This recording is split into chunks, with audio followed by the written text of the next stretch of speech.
Hi everyone, and today under the grammar section we are going to do infinitives, which is a part of non-finites. I have already made a video on non-finites. In case you want to revise or you haven't seen it, you can go to the description box and click on the link below, or the video is also suggested on the top.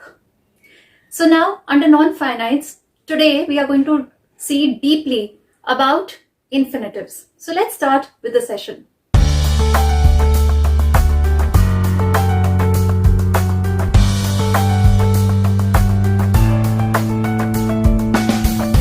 Non-finites are those verbs which are not affected or changed if we change the subject or if we change the persons, like first person, second person, third person, or even if we change the tense. And under non-finites, when we talk about infinitives, these are the verbs which have to before it. So the to verb formation are called as infinitive, but sometimes you may even not write to. There are certain examples or there are certain occasions when we don't write to. In that case, they are called as bare infinitive. Now in today's session, with examples, we are going to learn about these two types of infinitives, what are the different forms of infinitives, and also what points to remember when we use them. So let's start with to infinitive form first.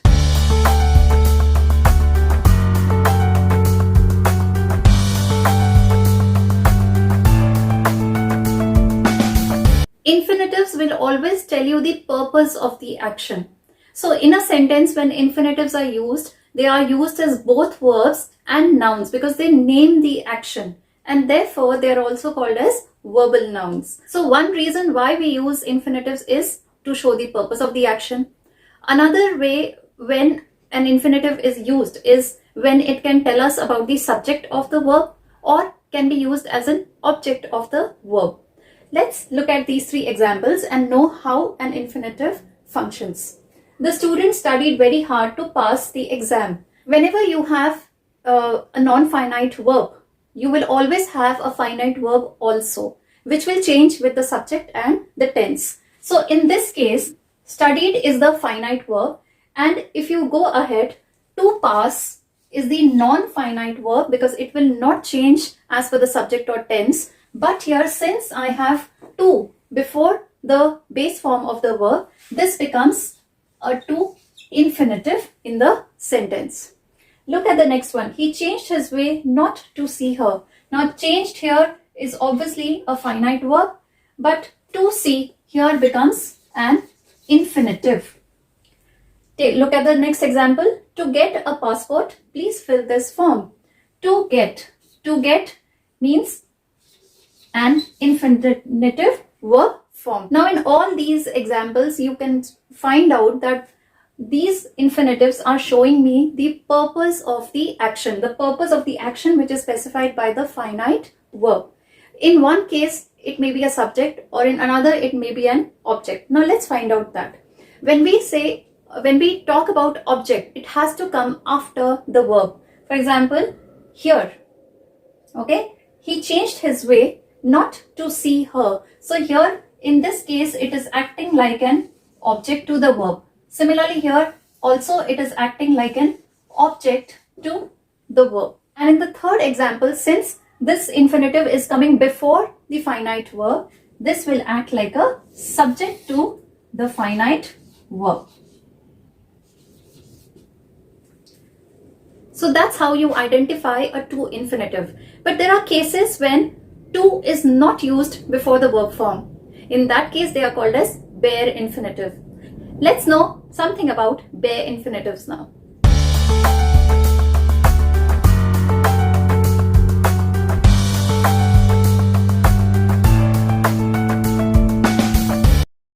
Now let's see what are certain cases where bare infinitive is used instead of to infinitive.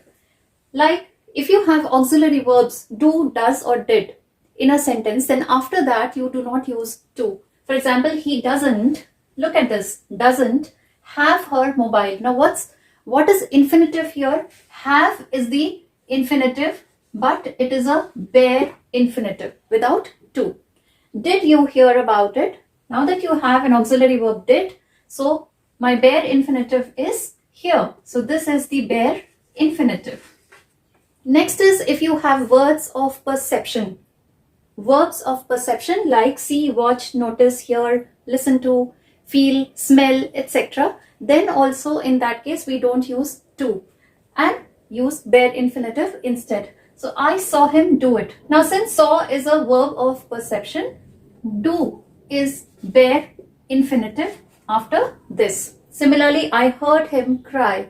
Heard is a verb of perception and that's why I'm using bare infinitive here. Now look at these cases. When there are words like let or make, different forms of these verbs, then also we use bare infinitive like let him come in now. You can see the word let here and therefore I have not used a to infinitive. Instead, I have used a bare infinitive here. Similarly, I made him sit down. Made is again a word which will not have to infinitive but have bare infinitive. So here I won't say I made him to sit down. That's wrong. Instead, I'll say I made him sit down or I let him sit down. Right? Now, there are cases when we use words like had better, would rather, but, except, than. In that case also we use bare infinitive. For example, I would rather die than beg. Now you can see here die and beg both are bare infinitives. Okay. Now next one, you had better go home. Had better is again a phrase. So go will be a bare infinitive. Right? Now, and the next one, I did everything except give him money. So you can see that when I use except, I'm not using to infinitive. Instead, I'm using bare infinitive here.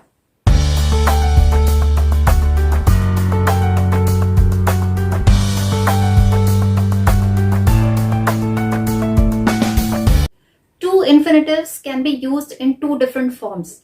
Present infinitive or perfect infinitive. By present I mean indefinite also. So whatever examples we have seen just now or till now, they were all based on present indefinite.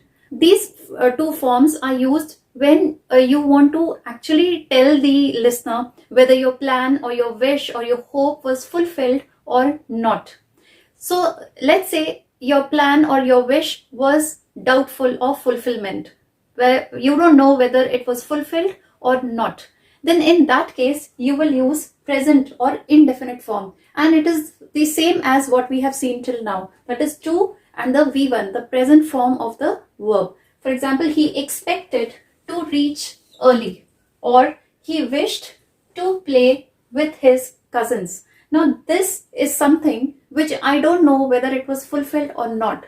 So in such a case where you have doubt on your plans, then you use this kind of form. But if you know that a particular plan or a wish was unfulfilled, then you will use this format, which is called as perfect infinitive, and there you will use have and V3 form with to. So let's say I hope to have met him before. Now it's a hope, but I know it was unfulfilled. So in that case, I will use to have met. Similarly, you ought to have helped her. Again, to have helped her is a wish or a plan which was unfulfilled.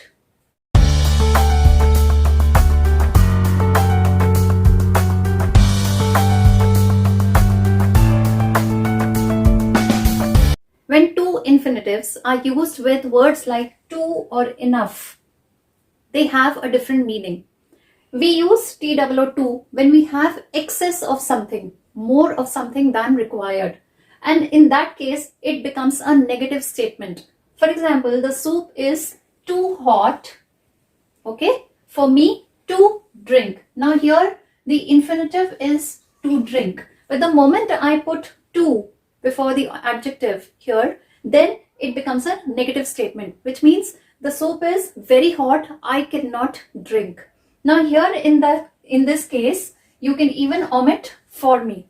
So the statement can also become the soup is too hot to drink. Now when we use enough, it means just the opposite. Enough means sufficient, neither more nor less, right? But it gives a positive statement. He is tall enough to touch the ceiling. Now I have enough word here.